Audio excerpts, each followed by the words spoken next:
The gavel fell like a shot. Silas Boone stood at the edge of the crowd, hands nicked from spring felling, jaw set against the thing on the planked stage. A woman with her head in a burlap sack, rope knotted at the throat as if the world needed help to be cruel. "Last lot," said the deputy with the rusted badge. "Debt-bound, no questions, take her or make way." Silas had pulled logs through snow and outweighted storms. Silence had served him, but the sack needled him beyond words. A person ought to have a face in the open. Bids came like thrown pebbles. The woman did not speak. He remembered his late wife Maybeth. Decency is a posture. He shifted his boots until his spine agreed with the ground. $2, he said. Snickers. A bark of laughter. $2 was too much for a shame and not enough for a life. The deputy banged his gavel. Sold. The rope was thrust toward him as if he had bought a halter. He set it back on the boards and reached for the knot at the sack's throat. Let her do her own unveiling. Someone jeered. His fingers worked slowly. Quickness is a cousin to harm. The knot gave. The sack slid, and the woman's hands, redlined at the wrists, freed the last inches. When the burlap dropped, she stood as straight as a fir. Her face bore a thin crescent scar at the temple. Testimony, not ruin. Her eyes were the wet dark of river rock. She looked at Silas as one measuring a door that might open. The world waited. She drew a deliberate breath. "Annabelle Crow," she said. The name lit a winter corner of Silas's mind. A storm years back, a cave warm with a stranger's fire, a hooded figure pressing heat stones into his freezing hands. He had thought that kindness belonged to dreams. Now it stood on a stage. The deputy muttered about papers. Silas said, "Steady. No rope." He offered Annabelle his arm because a person deserves something to hold that is not a tether. She walked beside him. Through the crowd, space opened. Silas tipped his hat back to catch her voice if she cared to spend it. She saved her breath for walking. "Cabin's 4 miles upriver," he said. "There's a stove and a chair that doesn't wobble. If you'd sooner turn another way, say so and I'll see you there." She studied the river. "A man died. Because I would not let him do as he pleased," she said at last. "They said I belong to his temper. I do not belong." "You belong to yourself," Silas said. "Some words are fence posts." She nodded. Sage, his mule, disliked strangers in burlap. Annabelle let the muzzle breathe on her palm. The animal sighed. Silas laced his hands as a stirrup and she stepped lightly. The sack gathered under one arm. Like a history she refused to misplace. They left the outpost. Silas walked, leading Sage, letting the pace be human. "No one will put a sack over you again," he said. "Policy rather than comfort." Annabelle did not answer, but the truth of it moved between them like first warmth in a cold stove.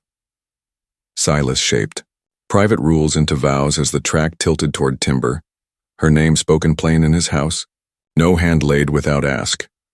Work divided by weather and strength, talk when it serves, silence when it heals. "Why $2? She asked. "So the deputy could not say I stole you, and the crowd could not say I prized you for cheap," he said, "and so I would remember to answer the price with something better than money." At the ford he steadied Sage and her ankle, not touching more than need required. In the water's shine he saw the scar's pale thread and the stubborn set of her chin. Hurt already climbed. "Annabelle Crow," he said, testing the name. "You'll have coffee and a door that shuts." "And a lock?" she asked.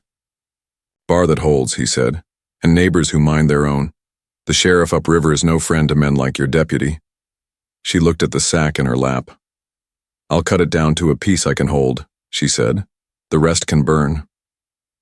"As you choose," he said. They climbed the far bank. Fir shade took them in. Behind lay gavel and jeer. Ahead a room, a kettle, a chair, and the slow work of setting a life upright. "We'll make coffee," he said. "You can wash the dust and decide the next hour for yourself." She nodded. "I won't hide." "You won't," he answered. The forest received them without opinion, which is sometimes the kindest welcome a place can give. Rain began, light and clean. The river kept its own counsel. Silas led Sage across the last bend and pointed his chin toward the low-shouldered cabin tucked into fir and alder. The eaves wore winter's stain. The stovepipe made a thin smear against the damp sky. A cut pile of rounds waited by the door, some split, some still asking for the wedge. He felt Annabelle measure the place the way a wary animal measures shade, for teeth, for peace. He unlatched the bar, shouldered the door, and let the room's hush come forward. One window toward the river, one toward the slope. The table was scarred honestly. An iron bed, a second narrow cot against the far wall, hooks, pegs, a Bible with the dust of 2 years on its cover. A small mirror was turned face down on a shelf because some mornings are easier if they do not begin with a reflection. "Fire first," he said.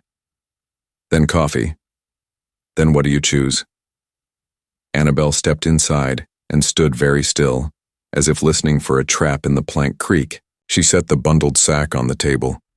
Her eyes reached for corners, chimneys, the distance between door and bed, the weight of the bar in its brackets. Silas built the fire like a prayer: paper, kindling, breath, another stick, his palm held, to feel the draw. When the stove caught, it answered with a low, steady heart. He set the water. He wiped the table. He pulled the wobble from the chair with a wedge of cedar he had kept for this purpose and pressed it home until the leg behaved. "No one comes through that door but at your say-so," he told her, hands flat on the table so words could land, on wood. "A knock is a knock for me as well. No touching unless asked. You call day or night, I answer. If I fail you, I say so plain." Annabelle's gaze went to the bar. "I'll sleep with that set," she said. "You will," he said. "And the key to the chest is yours. Your clothes can go there, no one opens it but you." He poured coffee when it rose, black and clean. "You can wash behind the screen," he offered, meaning the quilt he'd strung years ago on a cord, to make a corner less lonely. "There's lye soap, a worn towel, and a needle if a seam needs help." "Thank you," she said. She touched the quilt's edge like a person greeting a boundary that might stand. "I'll keep the sack until I cut it myself." "As you say." She vanished behind the quilt. Water whispered. He turned his back and split 4 rounds, the wedge ringing in the damp air. The blows settled him. Work makes a ground where a mind can walk. When she emerged, her hair was slicked back, the scar pale against clean skin, the burlap folded under her arm. "I'll want a knife," she said, "but not yet. You'll have it when you ask." He set a tin plate to warm. "There are beans and a strip of salt pork. Later we'll set traps for rabbits. I keep flour and molasses. It's not a grand larder, but it listens to people who mean to live." She moved through the room without waste. Steam lifted from her sleeves, she kept her eyes up. A deep breath changed her shoulders. "Stakes are simple," he said, thinking of the deputy's hard mouth. "We'll see the sheriff tomorrow. He's straight enough to keep your name where it belongs. The town talks, sure, but talk runs out of breath if you don't feed it." "I've learned not to feed it," she said. She looked at the window toward the river. "Men say I owe them things. The next one who says it may bring papers." "Papers don't make lies true," he said, "but they make trouble. So we'll read them if they come, and we'll answer with better words." She nodded. "Better words," she repeated like a nail set. They ate at the table. Beans softened by time, pork crisped in its own fat, coffee that made the tongue stand up. It tasted like terms, warm, plain, sustaining. Between bites, Silas named the house. Peg for a shawl, a box with yarn and a hook, the place where the floor dips, the way the latch sticks unless you lift it with a thumb. Annabelle's hands knew, small economies. She trimmed a loose thread from the quilt with her nails. She slid the cedar wedge another hair until the chair sat true. She stacked tin plates in the smallest space because small spaces breathe better if you help them. "Work divides by weather and strength," he said. "If you care to sew or sort, do. If not, leave it, I'll sweep. I'm poor at sweeping, but I'm trainable." The corner of her mouth bent. A narrow, reluctant smile like a lantern turned low. "I prefer a swept floor," she said, I do, too, he said, as if he had always known it.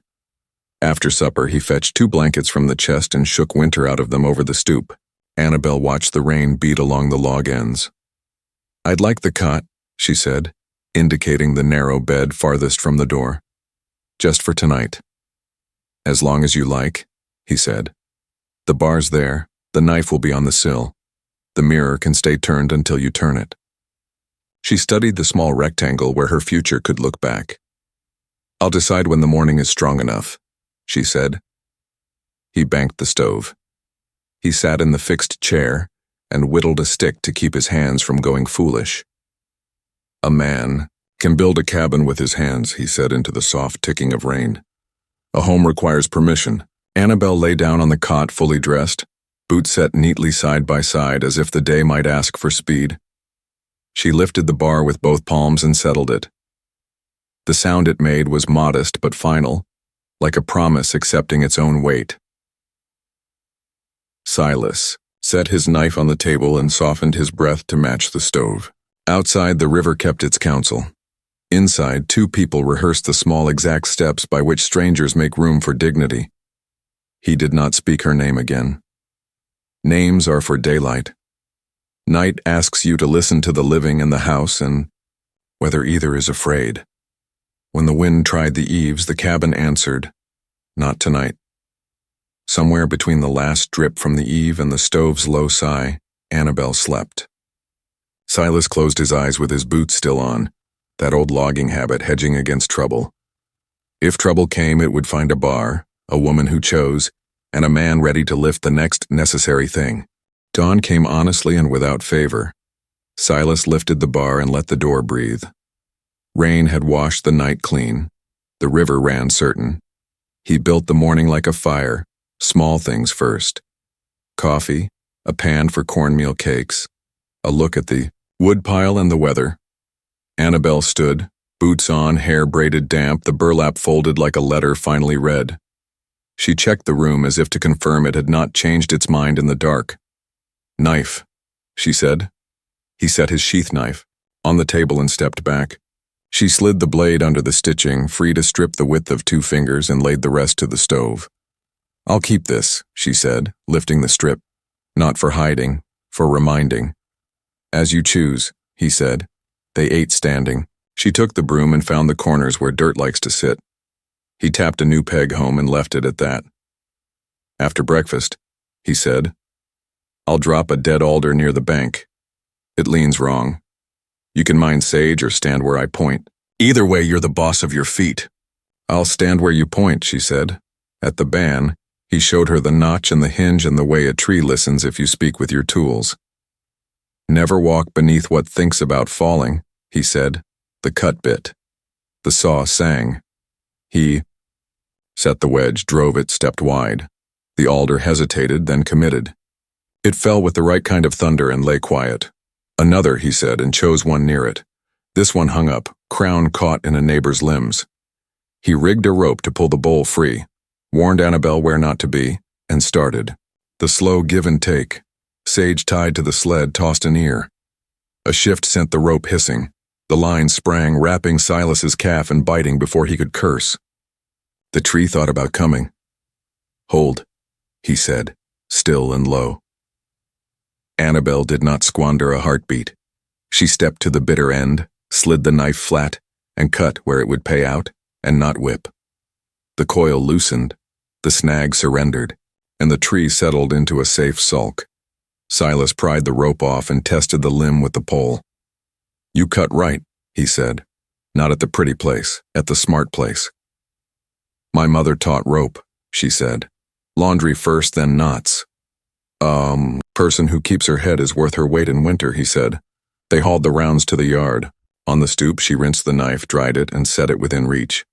Inside, she found needle and thread and turned his shirt sleeve from ragged to tidy while he planed the lip of the sticky window until it lifted with a good sound. At noon, they paused. He poured more coffee. She poured hot water over a twist of willow bark. Headache, she said. Willow helps, he said. After, she walked to the river with a pail. He let her go alone because permission matters more than an escort. She came back with water and a look that said the bank had passed its first test. No hands, no voices, no sudden debt. "Tomorrow we see the sheriff," he said. "It isn't far if we leave early." "We'll go," she said. She braided the burlap strip into her hair, not to cover but to mark. "I won't disappear." He set the small mirror upright and stepped away. It caught a harmless square of daylight. Annabelle looked and did not flinch. "Leave it," she said. "I'll meet it by inches, as you like." Wind came off the river and tried the eaves. He climbed to check the shakes. "Bucket," he called. She passed it up, then the hammer. 2 minutes of clean work and the roof remembered its job. Late afternoon, the cabin had proof that two lives could sit side by side without bruising. He whittled a comb from pine scrap, not pretty but practical, and left it on the sill. She pretended not to see and then, with grave politeness, tried it. "You said better words," she murmured. "We'll use them," he said. Toward evening, a rider traced the far ridge, small as a finger on the horizon. Silas felt the prickle of the world remembering other claims. He said nothing. Annabelle looked, then chose to look away. They ate stew and watched the light go narrow. She set the bar when the last bird crossed the window. He sat by the stove, listened to the river's plain talk, and counted them safe for this one quiet day. Night came to the house as it should, through quiet work, under watch, with nothing forced. Rain quit without apology. Silas was up before the light chose a color. He put coffee on and set flour, working quietly so the house would learn morning could come without alarm. Annabelle rose from the cot with the burlap strip braided into her, hair like a line she meant to keep. "We'll go upriver after we eat," he said. "Sheriff's office opens early on market days. Fewer eyes if we're first."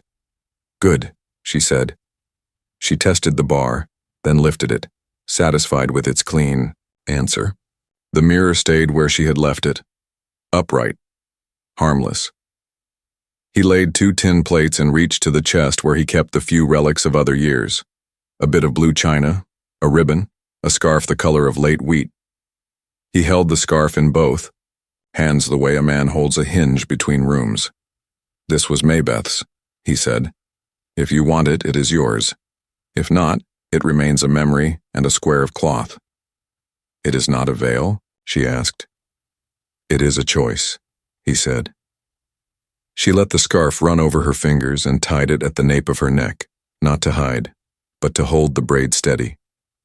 "I'll wear it because it is kind," she said. They ate corn cakes and bacon. Outside, the river argued with stone. Before they left, Annabelle stood by the stove with the folded sack and spoke low. "I struck him with the iron kettle, the man at the boarding house," she said. "He pushed me into a corner and called it my duty. He fell, and the corner table split his head. Women ran.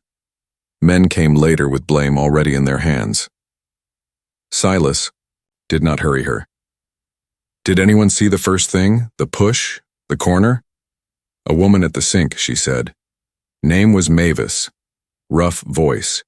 She said hush to me when the owner's brother shouted, like she meant to be a witness when it would matter. Then I was bundled, traded along the trail for work and silence. They kept the sack so I would forget myself." "You didn't," he said. "I held my name under my tongue," she said.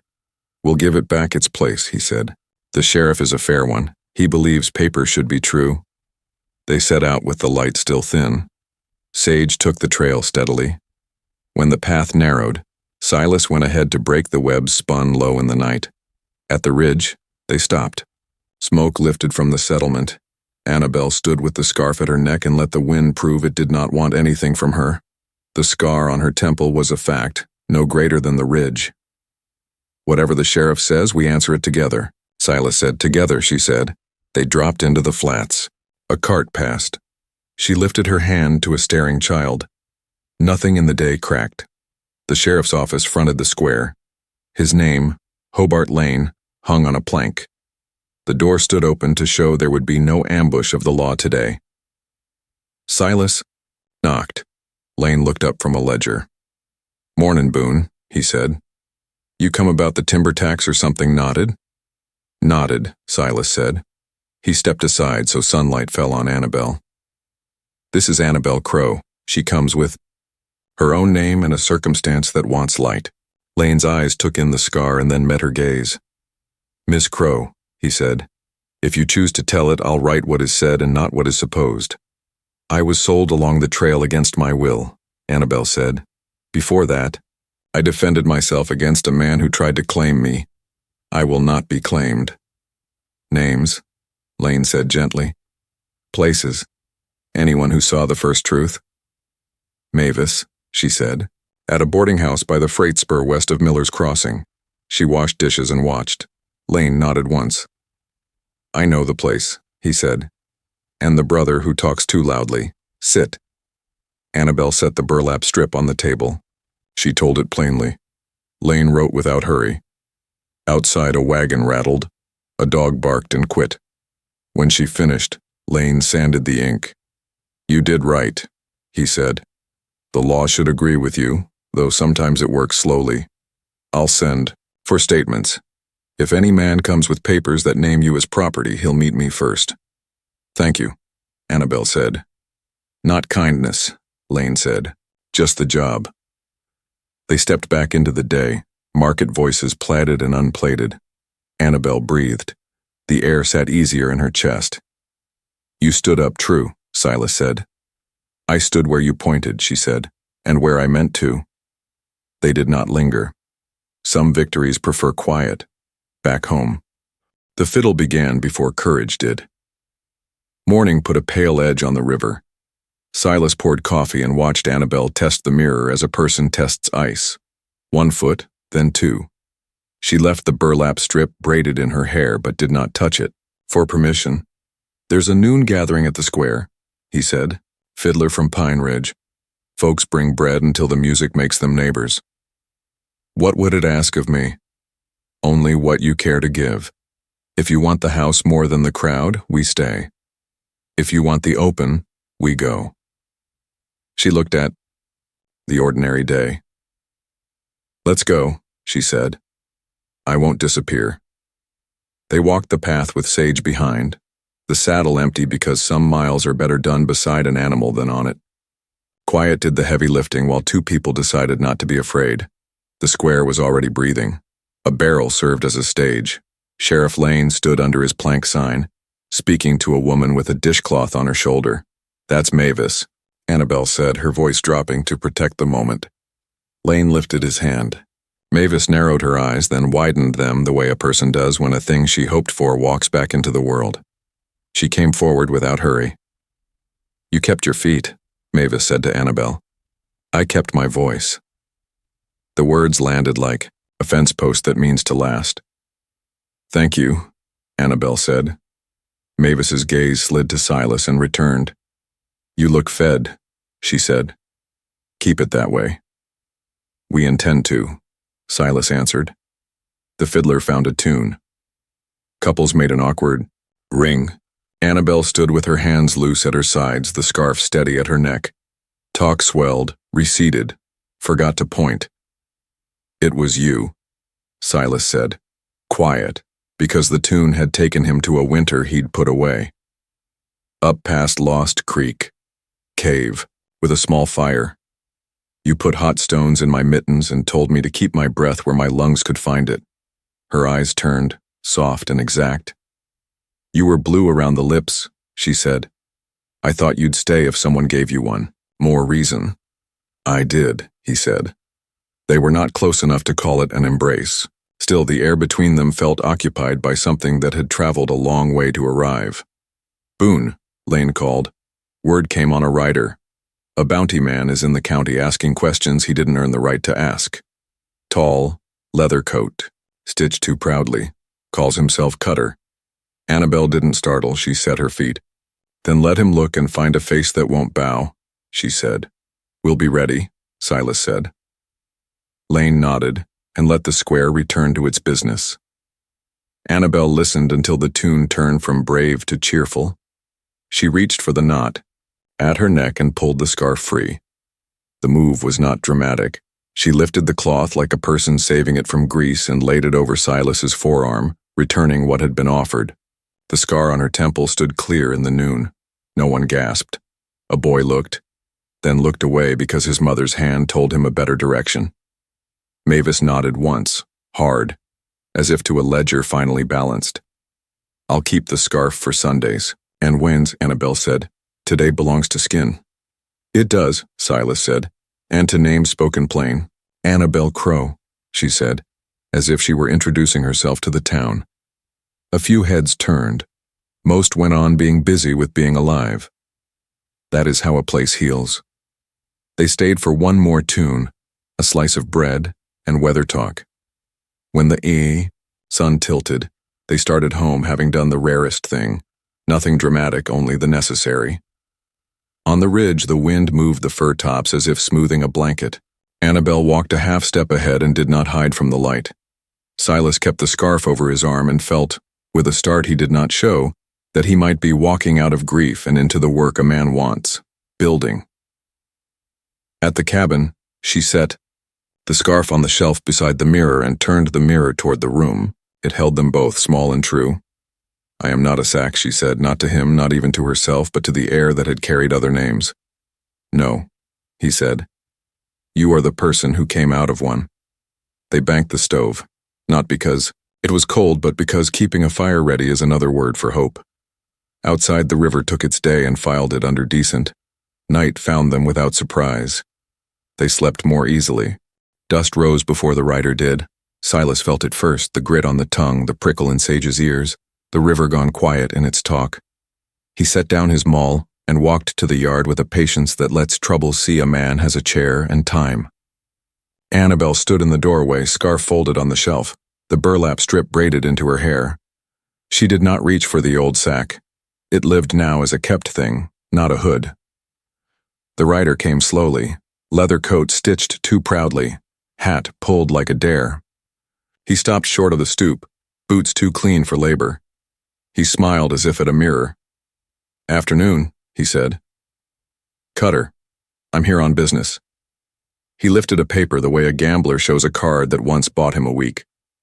Silas did not take it. "Say it," he said. "The sheriff can read the paper when he gets here." Cutter's smile thinned. "No need to rouse the law. This is private. A reclamation. The lady was pledged for debt, then wrongfully removed. I return her, collect what's honest." Annabelle stepped to the stoop edge so he could not address a doorway. "I am not a crate," she said. "Your paper speaks of a debt I never made. It forgets how a man's hands can trespass." Cutter studied her scar, as if it were a map he meant to fold to his liking. "Papers don't argue," he said. "They point." "Sometimes they point into the river," Silas said, "and need fishing out and burning." Cutter's eyes cooled. "You married her, Boone?" "Not yet," Silas said. "We're busy with coffee and saw blades. Marriage is Sunday work." "Then you've no claim." "She has one," Silas said. "She claims herself." Cutter let silence do a fist's job. "I'll be back toward evening with a wagon," he said. "Make it easy." "You'll be met," Silas answered. When the rider turned, Annabelle let go of a breath that had waited since the square. "He'll come with hands," she said. "And we'll answer with a plan," Silas said. He took down the folded sack. "If you can bear it, we'll make the burlap earn its keep." "It will serve me, not swallow me," she said. "What do you have in mind?" Silas traced a map on the table with a wet fingertip. "Dusk," he said. "You and Mavis are behind the shed. Sheriff Lane in the sycamores. I'll sit on the stoop with the sack over a spare chair and kindling under it. Cutter will take the shape for you. When he leans, Lane will step. If he bolts, Sage's picket line is laid to trip a crooked run." Annabelle moved the pieces in her head. "He'll circle," she said. "Men like that sniff corners. Put a skirt on the inside peg and set the lamp behind it so a shadow walks." "Good," Silas said. "And the paper?" "Let him show it," Annabelle said. "Lane can take fire from a child." They went by the quick path to town. Lane read the plan and did not waste respect by improving it. "Fine," he said. "I'll come quietly. Mavis?" Mavis wiped her hands and squared herself. I saw the first truth, she said to Annabelle. I'll say it louder if anyone tries to smother it. Thank you, Annabelle said. Back at the cabin, they set the stage without drama. Annabelle tied her hair with the burlap strip, practical as twine, and stood with Mavis in the willow shadow behind the shed. Lane melted into the sycamores, hat brim low, patience banked like a coal under ash. Silas draped the sack over the extra chair and tucked kindling into its lap until the shape suggested a head bowed by weight. He hung a plain skirt on the peg and trimmed the lamp's wick so a small shadow moved on the wall. They walked the ground the way loggers walk a fall, every root, every stumble place memorized.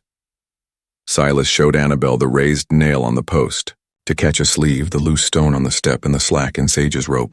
She tested the bar, then left the door unlatched so Lane could come fast if the world shifted. If he speaks my name like a brand, she said, I'll answer with my own voice. You will, Silas said. And if his men move, we'll make the ground move under them. Evening settled at the edges, deliberate. The river softened its talk to a murmur you had to earn. The lamp took the room in hand. The sycamores gave up their birds one by one. Waiting did its work. Hands stayed still. Breath learned the measure of the hour. They heard the wagon long before they saw it. Its wheels counted the distance like slow arithmetic. Dusk held its breath and waited. The wagon came with two silhouettes against the failing light. Cutter drove. A broad man rode beside him. A thin one trailed, reins slack. They stopped. Silas sat on the stoop. Beside him a spare chair wore the burlap like a bowed head. The lamp behind a pegged skirt threw a shadow that breathed. Sage stood with one ear forward, the picket line easy across the ground. Evening, Cutter called.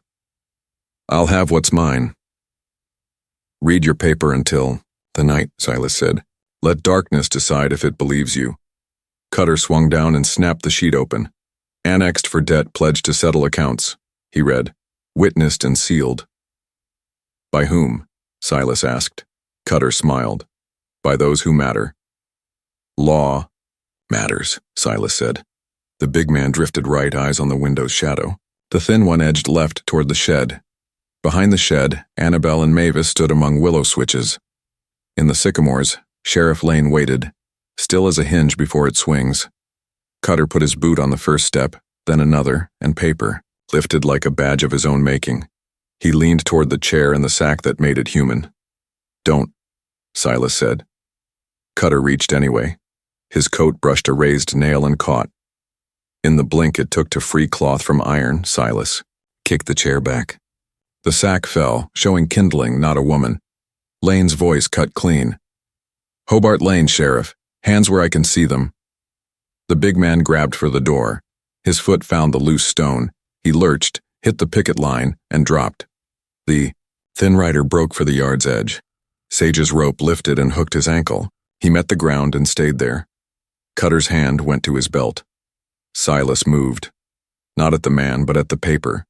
He tore it and flung the halves toward the lamp where the light could show their crooked letters. Cutter's hand found a pistol. Anyway. Annabelle stepped from the willow, voice clear as river cold. My name is Annabelle Crow. I am not pledged. I will not go. The word struck like a shot fired straight up to wake a town. Cutter's eyes jumped. The pistol lifted. Mavis took one step and barked. I saw the boarding house man shove her. She stopped him because he needed stopping. Don't you stack lies on her life. Lane closed the distance. The muzzle swung, but the sleeve met the raised nail. The catch bought one breath. Silas took it. He struck Cutter's wrist with a length of split alder, not to break, but to change the man's mind. The pistol clattered under the stoop and kept quiet. The big man, half risen, threw an elbow into Silas's shin. Pain rang like iron. Annabelle scooped a fist of dirt and cast it in his eyes. He froze to blinking while Lane's revolver covered the space his courage had left. Enough, Lane said. He clicked irons on Cutter's wrist with a quiet that belonged to justice. Paper's no good, he added, nudging a torn half. No seal, no court. Cutter laughed, short and wrong. Money will come looking. Let it, Lane said. Silas tied the big man with rawhide. The thin one sobbed that he had been hired only for driving and would gladly be remembered as a poor runner. Lane took names with the same pen he used for births. Annabelle picked up the fallen sack, shook the dust out, and folded it square. Mavis set her fists on her hips. "I've got words enough for a judge," she said. "In the morning," Lane said. "Tonight we deliver quiet. Boone, keep your lamp low. Miss Crow, sleep with the bar and your knife." Cutter twisted to throw one last look. "This isn't over." "Correct," Annabelle said. "It ends when I say my life is full." She stepped back to the doorway and lifted the bar. It fell into its brackets with that modest, final sound the house had learned. Silas felt the ring in his shin and the larger relief behind it.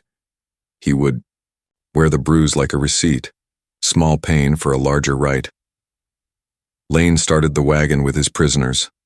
Mavis squeezed Annabelle's arm and promised coffee at dawn and testimony by 9. Then the yard was a yard again. River and boards, rope slack, a chair without pretense. Silas righted the chair and set the sack on it, tidy, neutral. Inside, the lamp burned like a witness who was told what it saw. "Coffee?" he asked.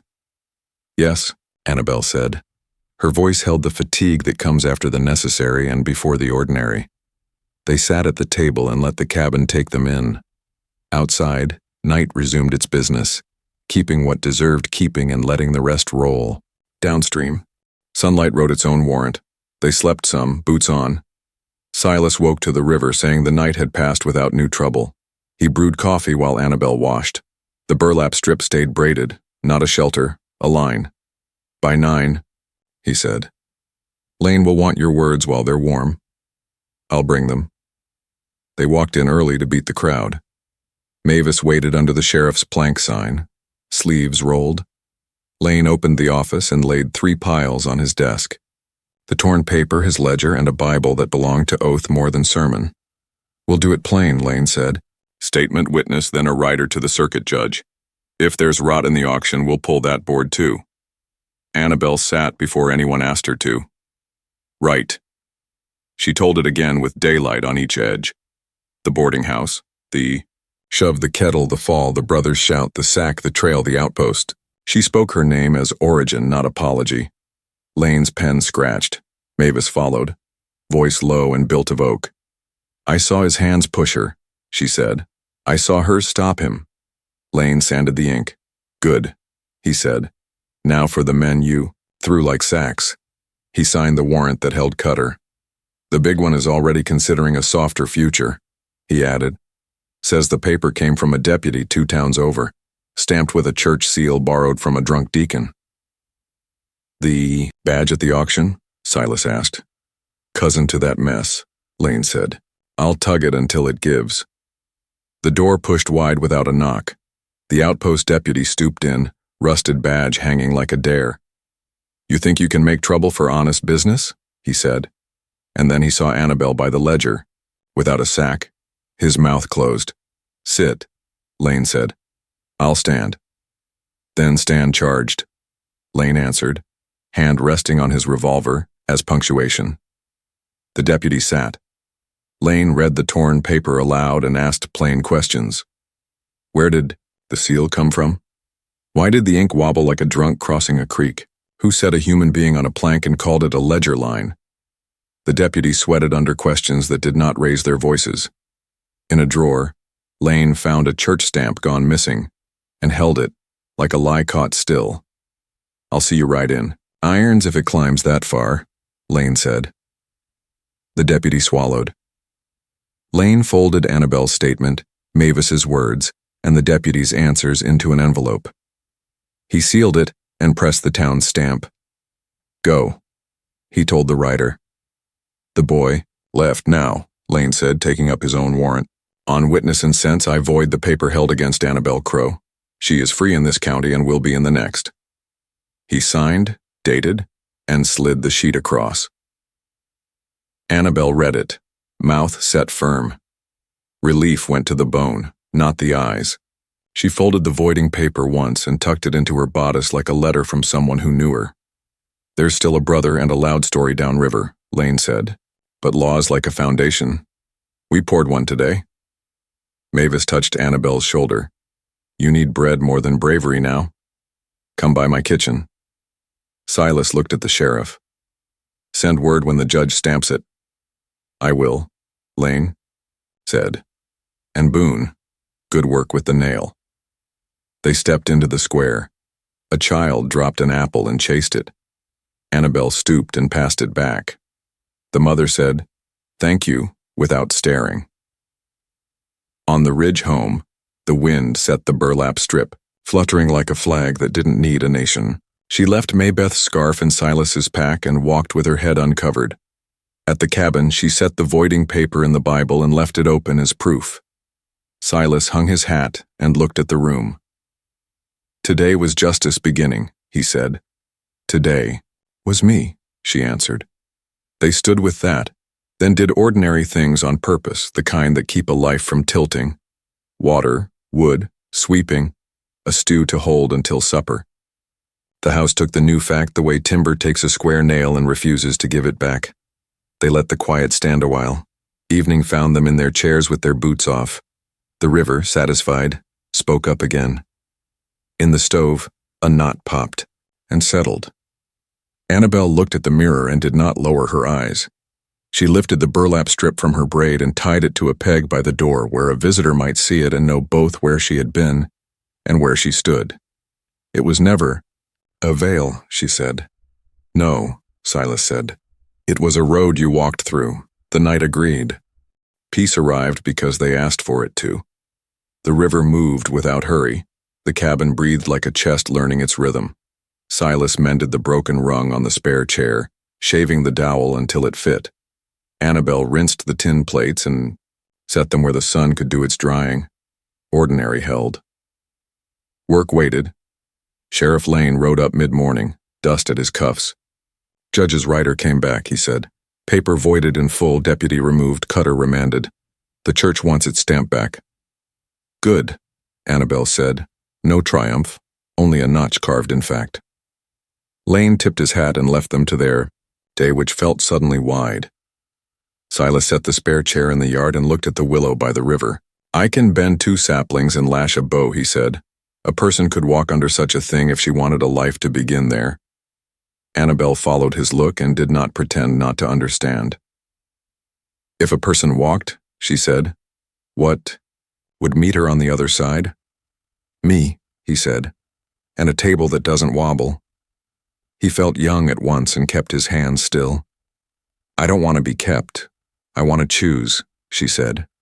You'll choose me or not, he said. My want doesn't alter what's yours. She studied him as if he were a tool she meant to buy. Weight, balance, truth. Ask, she said. Silas wiped his palms on his trousers because a man should not take tremor into a vow. Annabelle Crow, he said. Will you take me for your husband? I'll keep my rules as promises. No hand without asking. Work divided. By weather and strength, your name spoken plain in my house. If ever I fail, I'll confess before the stove grows cold. She did not hurry. Wind rubbed the willow leaves together like a quiet congregation. Silas Boone, she said at last, I'll marry you.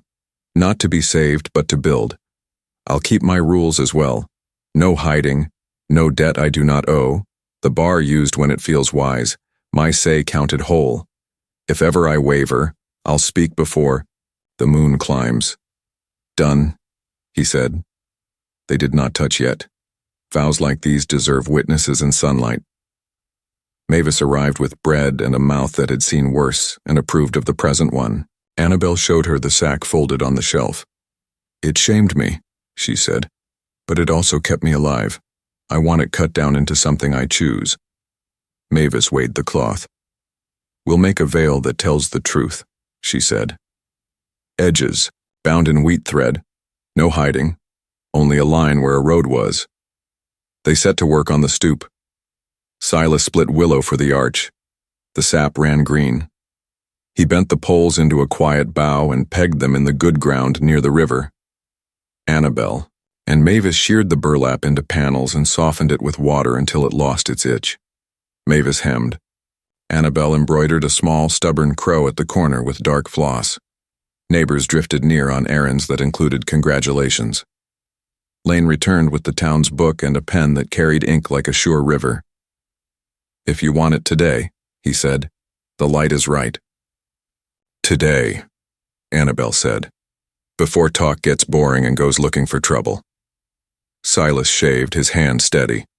Annabelle washed her hands until they felt new and tied her hair without the strip, choosing the veil instead. She wore Maybeth's scarf as a belt, memory not erased but threaded through. They stood beneath the bow. The river gave its steady amen. Lane spoke little. "Do you take—" he began. "I do," Annabelle said. "I do," Silas answered. Mavis lifted the burlap veil. It did not hide. It framed. Through it, Annabelle's scar looked like what it was. A mark of having stood up. Lane closed the book. "That's the thing," he said. "Signed." He handed the pen. They wrote their names the way people plant trees. Only then did Silas take Annabelle's hand. It felt like permission turned warm. He did not kiss her mouth. He pressed his forehead to hers because beginnings like this prefer the honest place between breaths. Neighbors cheered the way folks do when decency gets its say. Mavis embraced Annabelle with care for the stitches.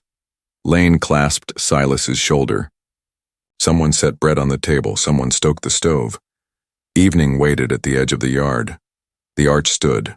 The veil dried in the good air. They had made a future and had the tools to tend it. Inside, the table did not wobble. They sat like people who had earned their chairs. "Home," Annabelle said. "Yes," Silas answered. Home. Spring came honestly and without spectacle. They left the willow arch standing, a bow on the bank that made even the river walk slower. The burlap veil dried, then hung on a peg by the door where light could bless it, and no hand would mistake its purpose. Maybeth's scarf lived as a belt on Sundays, memory threaded through the present. Work made the marriage visible. Silas took a contract to float trimmed logs downstream. Annabelle mended harness and stitched canvas sleeves for the saw handles so winter's bite wouldn't take more skin than it needed. They spoke over tasks, not to fill silence, but to make plans walk level with their feet. Morning meant coffee and the small ledger they kept together. She wrote neatly. He wrote square. Both sets of figures agreed. "A home is a long conversation with work in between," she said, and Silas nodded. Lane rode by with word that Cutter would trade his leather coat for a plain one issued by the state, and the auction deputy had answered to a judge who did not care for cousins calling themselves law. The church seal returned to its drawer. None of it repaired the harm, but rightness reclaimed its chair. Neighbors folded Annabelle into the day without ceremony. Mavis sent blackberry jam and stayed only long enough to see the jar arrive upright. A boy from the square came for fish hooks and left with more hooks than questions. Names softened into normal life. Lane, Mavis, Jessie, Sage, the river, the ridge. Annabelle's was among them, unremarkable and therefore finally remarkable. They kept the bar on the door, not as dread but as stewardship. The mirror faced out, a small window that showed two people getting used to being seen. Annabelle turned it to the wall on days when the world pressed too close and Silas did not ask why. He split more rounds on those days and brought apricots from town. When fall leaned in, they widened the garden and planted winter wheat. Annabelle strung a line for drying herbs and taught Silas to braid onions. He showed her where to stack wood so the wind would not undo it. "A decent life is skills put in the service of tenderness," she said. They made that a habit. They set aside a little money, then a little more. One evening they bought a second chair, another evening a clock with one command: proceed. On a morning without drama, Annabelle brought the small mirror down and set it flush against the wall, a tool, not a judge. Now and then, in the past, knocked. A stranger asked after the girl from the auction, and Lane walked that man to the county edge. Once Mavis brought a woman whose promise had unraveled. Annabelle made tea, listened, and offered 3 rules that had saved her. Name yourself daily. Put your hands to something that answers. Keep one witness who believes you. The woman left with a loaf and a reason to stand. Winter arrived like a diligent clerk. No flourish, just entries. The stove kept its temper. The roof wore snow. The mule learned nose rubs. On a white afternoon, Silas found Annabelle at the peg, her fingers on the burlap veil. "We should stitch this into a curtain," she said. "Not to hide, but to filter the light. Light behaves better with company," he said. They washed the burlap, lined it with muslin, and bound the edges in wheat thread. When they hung the curtain, the room took on a portion of the river's patience. The scar at Annabelle's temple looked like a path rather than a wound in that light. "What once shamed me now helps me see," she said. It was not poetry, it was inventory. Spring returned. The willow put out new switches. The arch weathered to silver, not bent by storms, just informed by them. One warm evening, with the ridge gone violet and the river shouldering the bend, Annabelle stood below that bough and lifted the muslin-lined veil from its rod. She held it up so the westering light could walk through the weave. Silas stepped beside her and put his hand to the edge, not to claim it, only to share the hold. "This story made history," he said, "and meant the kind that matters in a small place. Two people deciding that mercy is practical, that dignity can be built with cedar wedges and decent coffee, that a name spoken plain is a roof strong enough to keep weather where it belongs."